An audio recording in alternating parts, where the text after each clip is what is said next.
오늘의 주제는 최고의 내과 전문의가 전하는 노년에 아프지 않는 법에 대한 이야기입니다.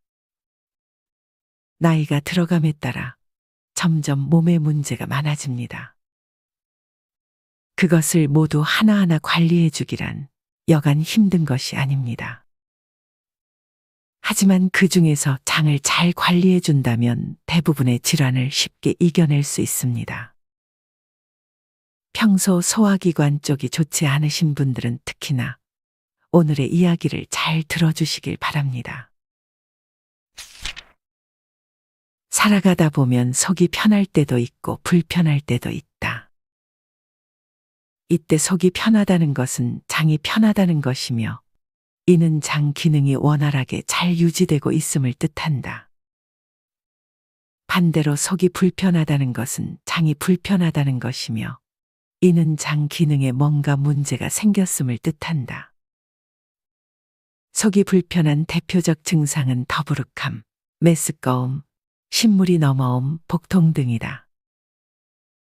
이와 관련하여 배에 가스가 차고 심지어 두통까지 발생할 수 있으며 방귀와 트림이 잦아지고 변비와 설사 증상까지 나타나기도 한다. 장이 불편한 사람 중에는 단 하루도 아무 증상 없이 지나갈 때가 없을 정도로 만성적 장기능 장애 속에 살아가는 경우가 많다.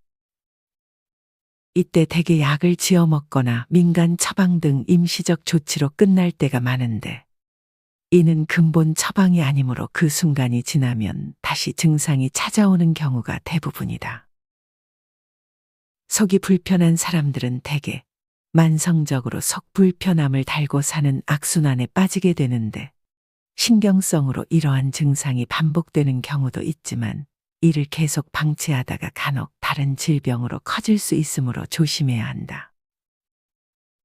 결국 장 건강에 이상을 느끼는 사람들은 이상 여부를 체크하여 근본 치료를 할 수 있는 방법을 찾아야 한다. 신경성과 반대로 질환이 있는데도 증상을 전혀 못 느끼는 경우도 있다. 의사들은 이러한 경우가 더 문제라고 하는데, 즉 평소 큰 불편함 없이 장 건강에 문제가 생기고 있는 것을 잘 알아차리지 못한 채 일상을 지내는 사람들도 있다. 따라서 어느 정도 불편함이 생겼을 때 내 장 건강에 문제가 생겼다고 판단할 수 있는지 알아두는 것은 꼭 필요하다. 하지만 생각보다 많은 사람이 속이 불편하여 병원으로 가서 내시경 등 여러 검사를 받아보지만 별다른 큰 이상이 없다는 결과를 받고 허탈해하기도 한다. 이런 결과가 나타나는 이유는 장에 분명 문제가 있긴 하지만 검사에서는 그런 디테일한 부분까지 잡아내지 못하기 때문이다. 이러한 만성적 장 관련 질환 중 대표적인 것이 과민성 장증후군이다. 과민성 장증후군은 대장 내시경이나 X선 검사를 해도 문제가 되는 객관적 소견이 발견되지 않는 대표적 질환이다. 과민성 장증후군 환자들은 특별히 음식을 잘못 먹지 않았는데도 스트레스만 받으면 증상을 느낀다. 이것은 대장이 스트레스와 같은 정신적 현상에도 민감하게 반응하기 때문에 나타나는 결과라고 볼 수 있다. 실제 과민성 장증후군을 겪는 환자들 중 다수는 만성적인 불안, 우울 등의 심리적 증상을 보이기도 한다. 그리고 이런 정신적 스트레스가 심해질수록 과민성 장증후군 증상도 더 악화되는 경우를 쉽게 볼 수 있다.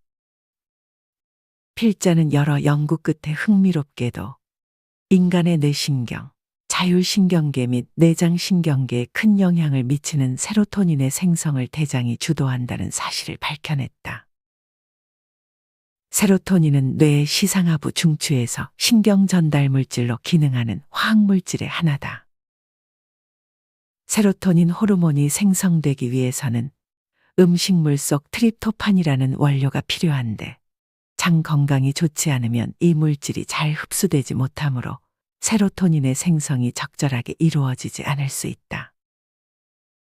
또한 장 건강이 좋지 않은 사람들은 이 세로토닌의 부족으로 장내축의 적절한 기능이 이루어지지 못하게 되므로 스트레스와 우울과 불안에 민감해질 수 있다. 이로 인해 다시 장 건강이 좋지 않게 되는 악순환에 빠지게 되는 것이다. 이처럼 장 건강은 우리의 정신 건강에도 영향을 미치므로 중요하다 하지 않을 수 없다.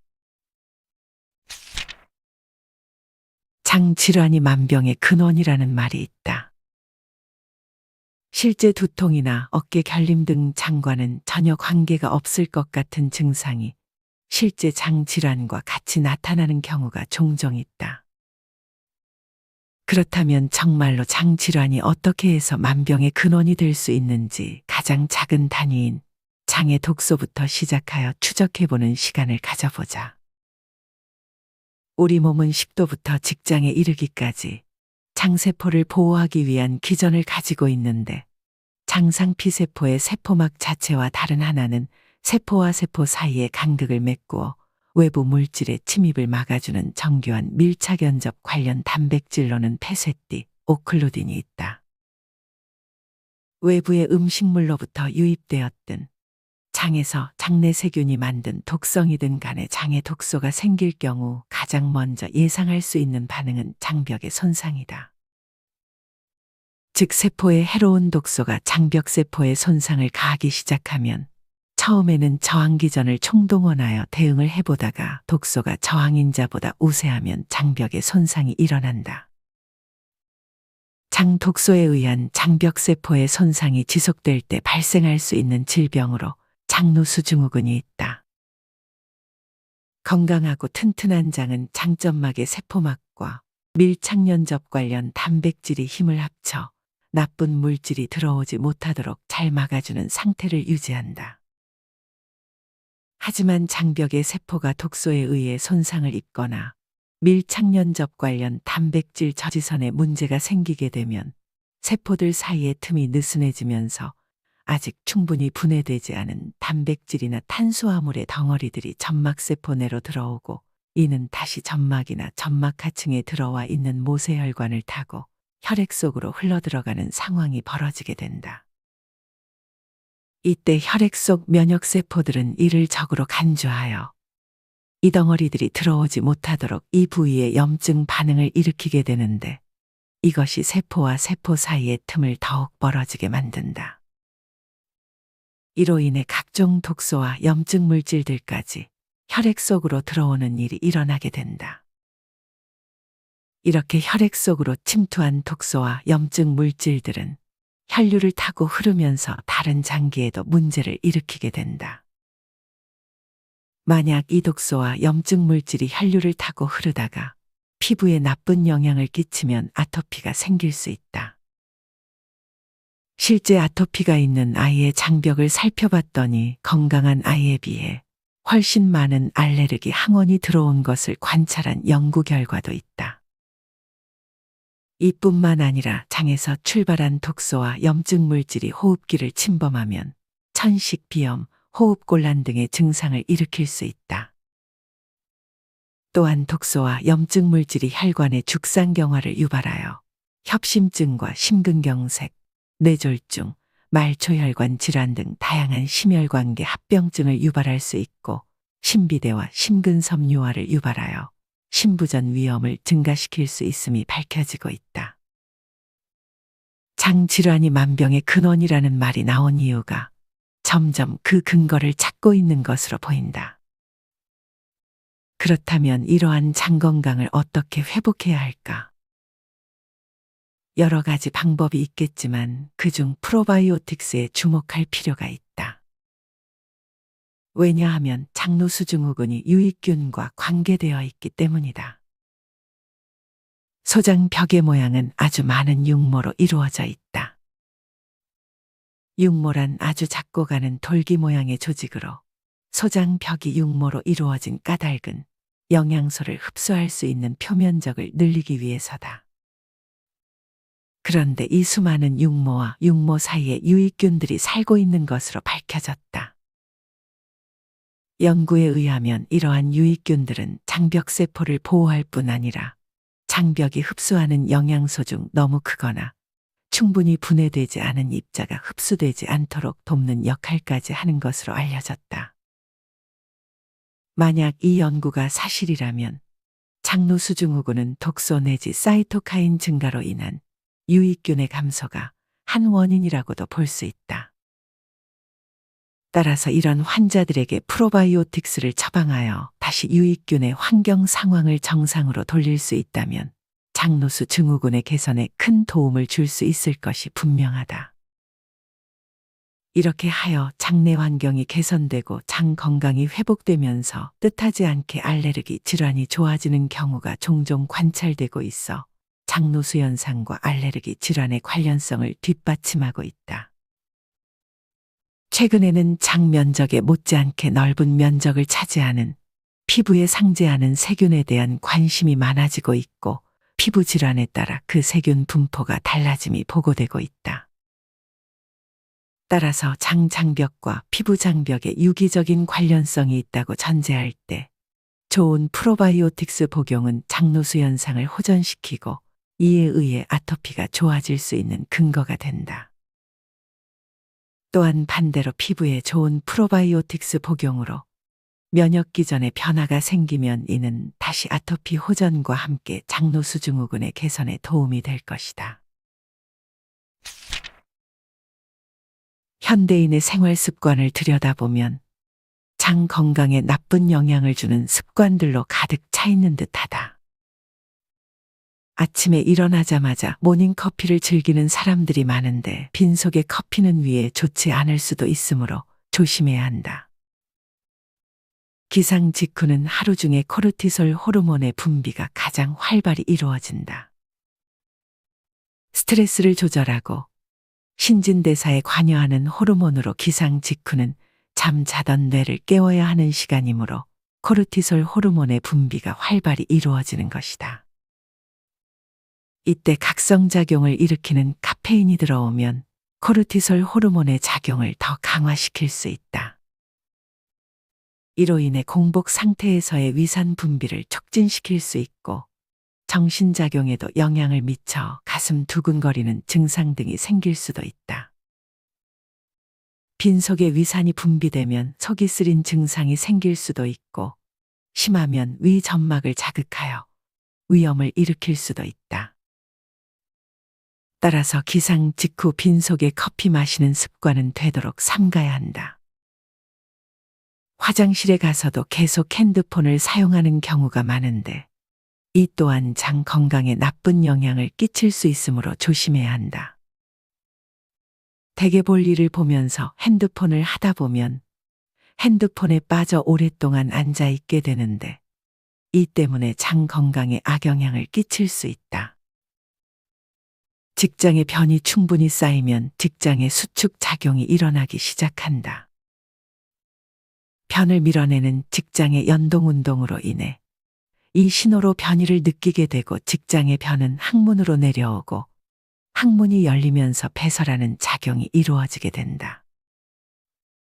이때 항문이 열리고 닫히는 힘을 조절하는 작용을 하는 것이 항문 괄약근이다. 이 괄약근에 힘이 있기 때문에 우리는 변이를 참고 있다가 화장실을 가서야 변을 볼 수 있게 되는 것이다. 마침내 화장실에 도착하여 변기에 앉는 순간 괄약근의 압력이 감소하면서 자연스럽게 항문이 열리며 변이 나오게 된다. 이때 변기에 더 오래 앉아 있는 이유는 잠변의 느낌이 있기 때문인데 이 잠변 또한 이어지는 장의 연동 운동에 의해 신호가 오게 되며 어느 정도 힘을 주면 나오게 된다. 정상적인 배변은 이 과정이 5분 안에 끝나야 한다. 혹 늦더라도 10분 이내에는 끝나게 된다. 그런데 스마트폰을 본다고 10분 이상 변기에 앉아 있게 되면 이러한 장과 항문의 운동이 느슨해진다.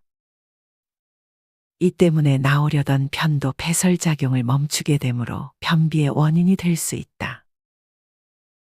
또 대변을 보면서 오랫동안 변기에 앉아 있으면 직장과 항문이 스트레스를 받아 피가 이곳으로 몰리게 된다.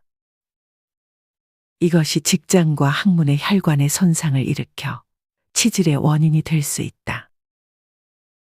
따라서 배변 시간은 최대 10분을 넘지 않도록 조절하는 것이 중요하다.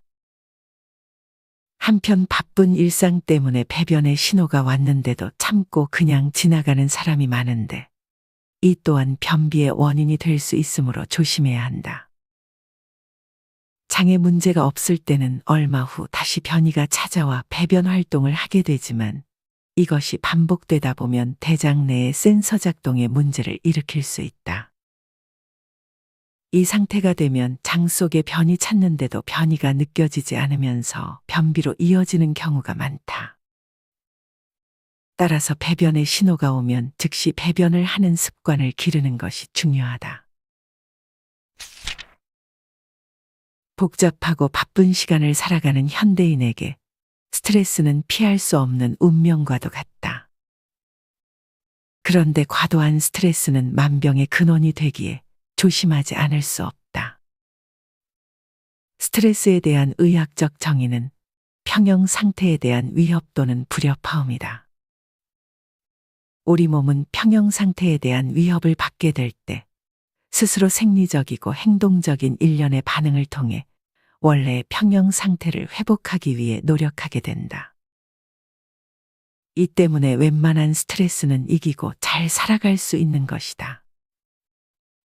스트레스는 결국 심리적 문제이기에 심리적으로 스트레스를 해소하는 방법도 중요하다.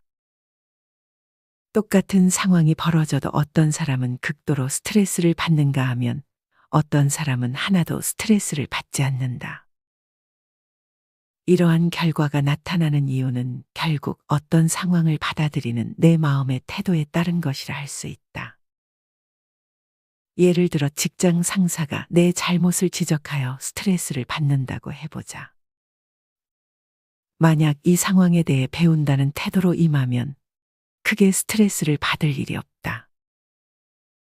하지만 이 상황을 불쾌하게 생각한다든지 부끄럽게 생각하면 스트레스를 받게 된다. 더 나아가 마음속에 반항적 태도가 일어나 분노까지 일으킨다면 극도의 스트레스에 빠지게 된다. 이처럼 같은 상황에 대해서도 그것을 받아들이는 나의 태도에 따라 스트레스는 각각 다르게 나타난다. 만약 스트레스에 매우 민감한 사람이 있다면 겸손에 초점을 맞춰보라 권하고 싶다. 여기서 겸손은 단지 자신을 낮추는 것이 아니라 나의 자존감도 지키면서 상대를 더욱 존중하는 마음이다. 이런 마음을 갖기 위해서는 상호관계를 맺을 때 먼저 상대의 입장에서 생각하는 습관을 길러야 한다. 저 사람이 저렇게 행동하는 것은 저런 이유 때문이겠구나 하는 것을 이해하게 되는 순간 상대를 존중하게 된다. 내가 이런 마음가짐을 가질 수 있다면 웬만한 일로는 스트레스를 받지 않게 된다. 스트레스는 만병의 근원이고 그 때문에 내가 고통받는다고 생각하면 이 정도의 노력은 할 수 있지 않을까. 물론 이것은 내면의 변화를 동반해야 하는 것이므로 하루아침에 이런 태도를 갖기는 힘들 것이다. 따라서 휴식과 적절한 운동, 조화로운 식사 등 자신만의 스트레스 해소법을 실천하면서 이런 내면의 변화도 함께 추구해 간다면 어느 순간 스트레스로부터 조금은 자유로워지는 날이 올 것이다. 나이가 들어감에 따라 점점 몸의 문제가 많아집니다. 그것을 모두 하나하나 관리해 주기란 여간 힘든 것이 아닙니다. 하지만 그 중에서 장을 잘 관리해 준다면 대부분의 질환을 쉽게 이겨낼 수 있습니다. 평소 소화기관 쪽이 좋지 않으신 분들은 특히나 오늘의 이야기를 잘 들어주시길 바랍니다. 살아가다 보면 속이 편할 때도 있고 불편할 때도 있다.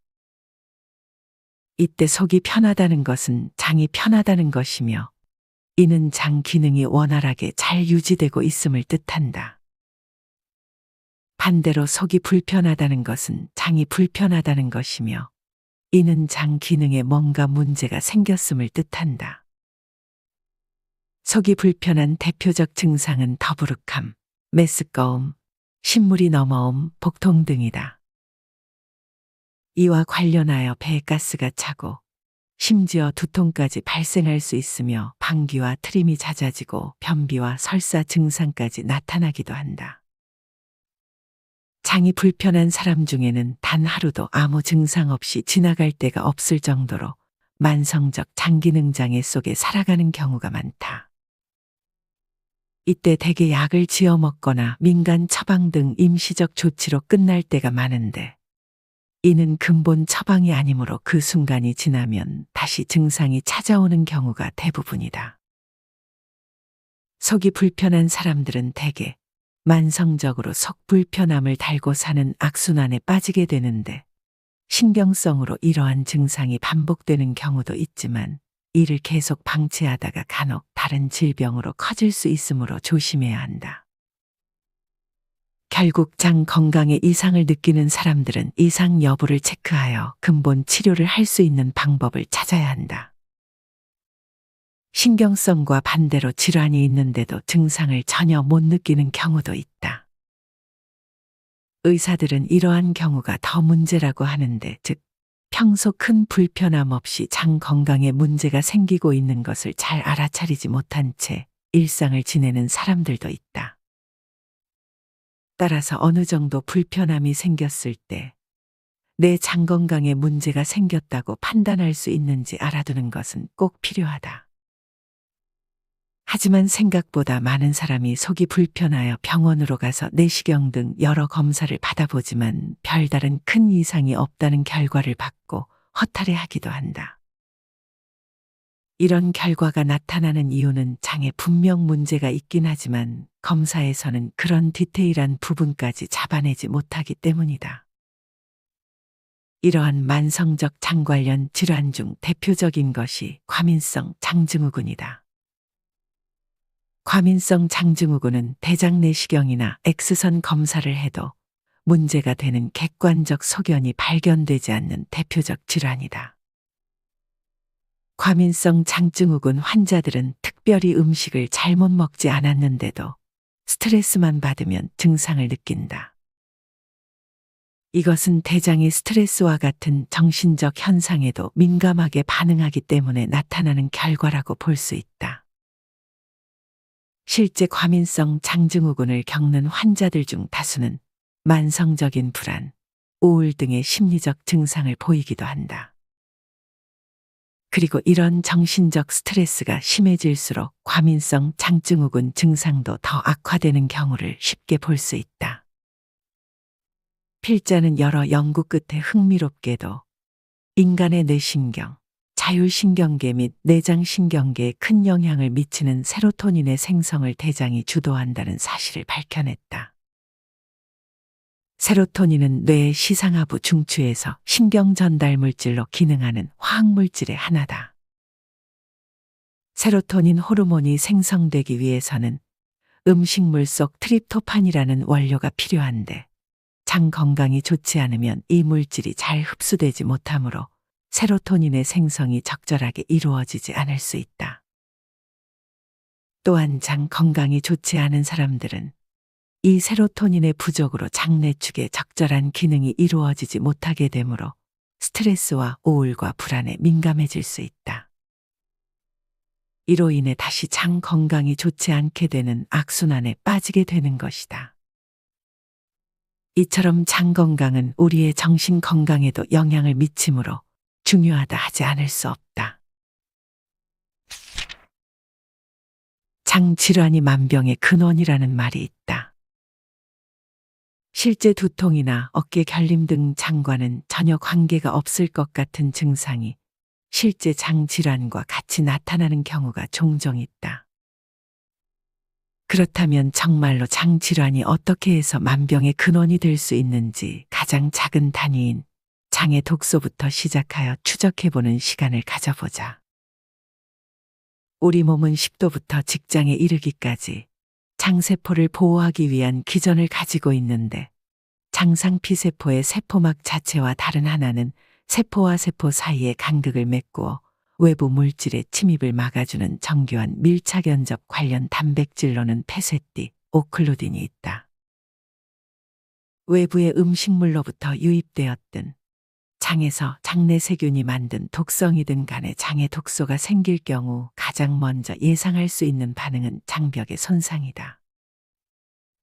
즉 세포의 해로운 독소가 장벽 세포에 손상을 가하기 시작하면 처음에는 저항기전을 총동원하여 대응을 해보다가 독소가 저항인자보다 우세하면 장벽의 손상이 일어난다. 장 독소에 의한 장벽 세포의 손상이 지속될 때 발생할 수 있는 질병으로 장누수증후군이 있다. 건강하고 튼튼한 장은 장점막의 세포막과 밀착연접 관련 단백질이 힘을 합쳐 나쁜 물질이 들어오지 못하도록 잘 막아주는 상태를 유지한다. 하지만 장벽의 세포가 독소에 의해 손상을 입거나 밀착연접 관련 단백질 저지선에 문제가 생기게 되면 세포들 사이의 틈이 느슨해지면서 아직 충분히 분해되지 않은 단백질이나 탄수화물의 덩어리들이 점막세포 내로 들어오고 이는 다시 점막이나 점막하층에 들어와 있는 모세혈관을 타고 혈액 속으로 흘러들어가는 상황이 벌어지게 된다. 이때 혈액 속 면역세포들은 이를 적으로 간주하여 이 덩어리들이 들어오지 못하도록 이 부위에 염증 반응을 일으키게 되는데 이것이 세포와 세포 사이의 틈을 더욱 벌어지게 만든다. 이로 인해 각종 독소와 염증 물질들까지 혈액 속으로 들어오는 일이 일어나게 된다. 이렇게 혈액 속으로 침투한 독소와 염증 물질들은 혈류를 타고 흐르면서 다른 장기에도 문제를 일으키게 된다. 만약 이 독소와 염증 물질이 혈류를 타고 흐르다가 피부에 나쁜 영향을 끼치면 아토피가 생길 수 있다. 실제 아토피가 있는 아이의 장벽을 살펴봤더니 건강한 아이에 비해 훨씬 많은 알레르기 항원이 들어온 것을 관찰한 연구 결과도 있다.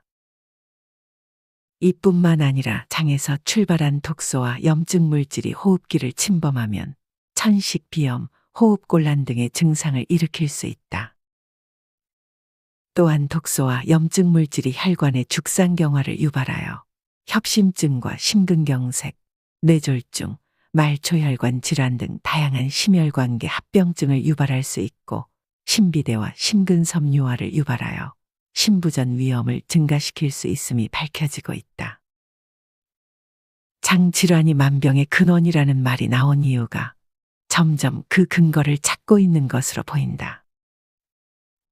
그렇다면 이러한 장 건강을 어떻게 회복해야 할까? 여러 가지 방법이 있겠지만 그중 프로바이오틱스에 주목할 필요가 있다. 왜냐하면 장누수증후군이 유익균과 관계되어 있기 때문이다. 소장 벽의 모양은 아주 많은 육모로 이루어져 있다. 육모란 아주 작고 가는 돌기 모양의 조직으로 소장 벽이 육모로 이루어진 까닭은 영양소를 흡수할 수 있는 표면적을 늘리기 위해서다. 그런데 이 수많은 육모와 육모 사이에 유익균들이 살고 있는 것으로 밝혀졌다. 연구에 의하면 이러한 유익균들은 장벽세포를 보호할 뿐 아니라 장벽이 흡수하는 영양소 중 너무 크거나 충분히 분해되지 않은 입자가 흡수되지 않도록 돕는 역할까지 하는 것으로 알려졌다. 만약 이 연구가 사실이라면 장누수증후군은 독소 내지 사이토카인 증가로 인한 유익균의 감소가 한 원인이라고도 볼 수 있다.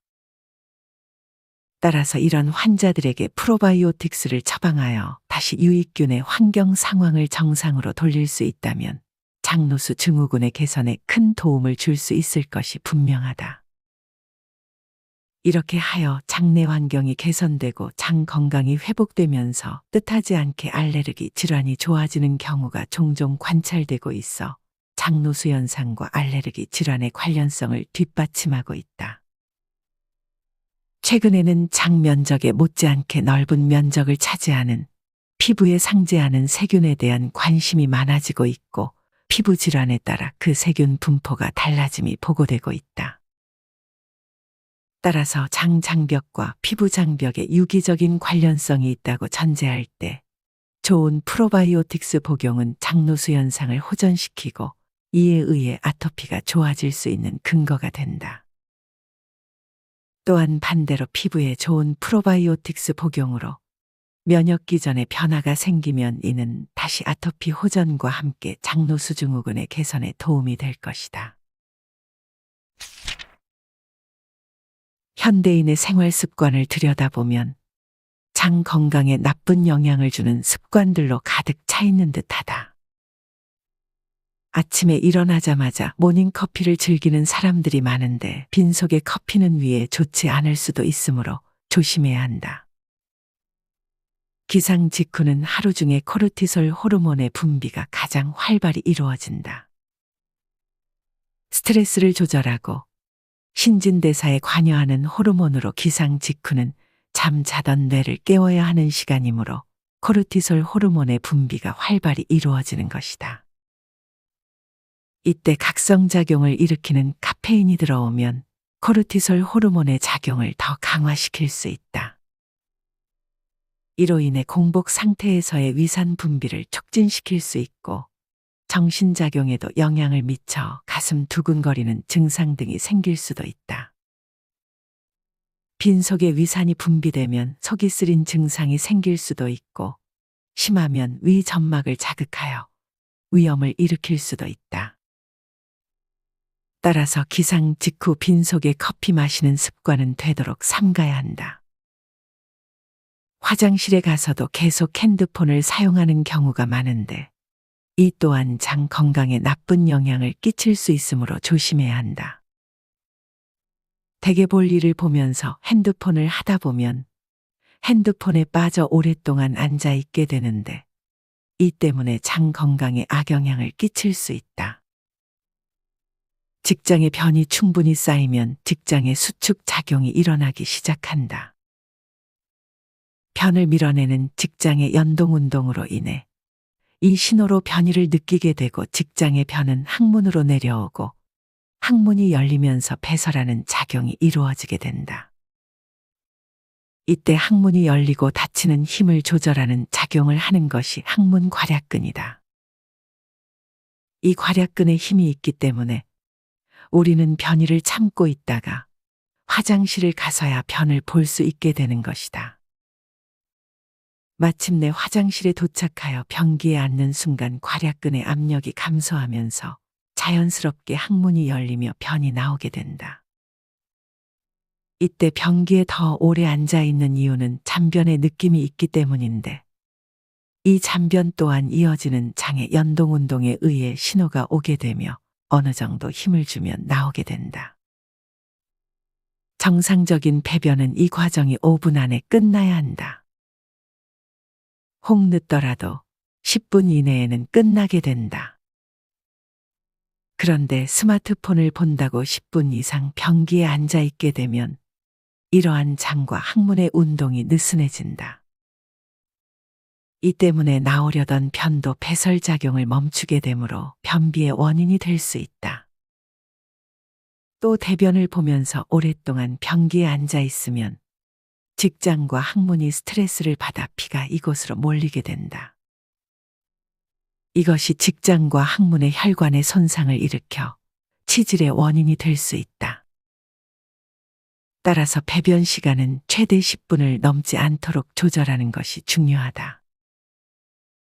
한편 바쁜 일상 때문에 배변의 신호가 왔는데도 참고 그냥 지나가는 사람이 많은데 이 또한 변비의 원인이 될 수 있으므로 조심해야 한다.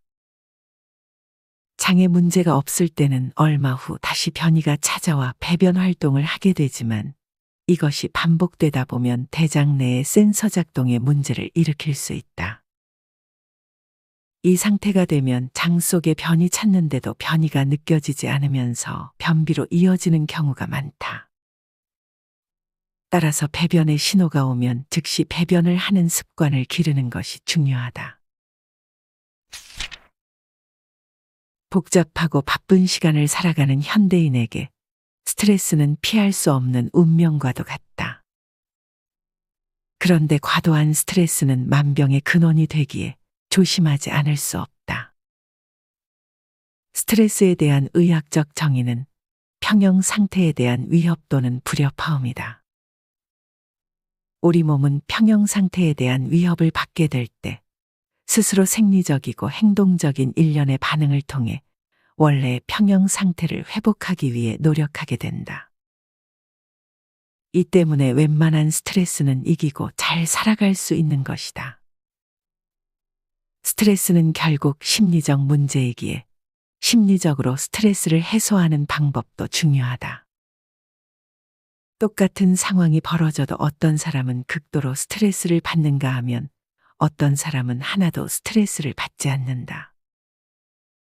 이러한 결과가 나타나는 이유는 결국 어떤 상황을 받아들이는 내 마음의 태도에 따른 것이라 할 수 있다.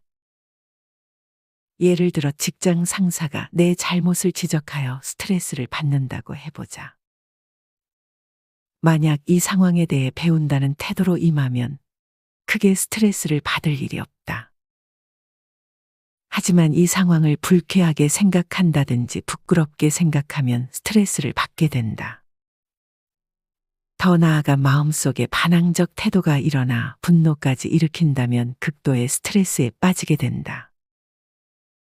이처럼 같은 상황에 대해서도 그것을 받아들이는 나의 태도에 따라 스트레스는 각각 다르게 나타난다.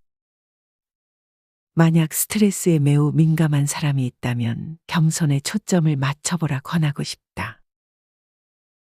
여기서 겸손은 단지 자신을 낮추는 것이 아니라 나의 자존감도 지키면서 상대를 더욱 존중하는 마음이다. 이런 마음을 갖기 위해서는 상호관계를 맺을 때 먼저 상대의 입장에서 생각하는 습관을 길러야 한다. 저 사람이 저렇게 행동하는 것은 저런 이유 때문이겠구나 하는 것을 이해하게 되는 순간 상대를 존중하게 된다. 내가 이런 마음가짐을 가질 수 있다면 웬만한 일로는 스트레스를 받지 않게 된다. 스트레스는 만병의 근원이고 그 때문에 내가 고통받는다고 생각하면 이 정도의 노력은 할 수 있지 않을까? 물론 이것은 내면의 변화를 동반해야 하는 것이므로 하루아침에 이런 태도를 갖기는 힘들 것이다. 따라서 휴식과 적절한 운동, 조화로운 식사 등 자신만의 스트레스 해소법을 실천하면서 이런 내면의 변화도 함께 추구해 간다면 어느 순간 스트레스로부터 조금은 자유로워지는 날이 올 것이다. 이상으로 오늘의 영상을 마치겠습니다. 우리 모든 구독자분들의 건강을 응원합니다. 다음에 더 좋은 내용으로 찾아뵙겠습니다.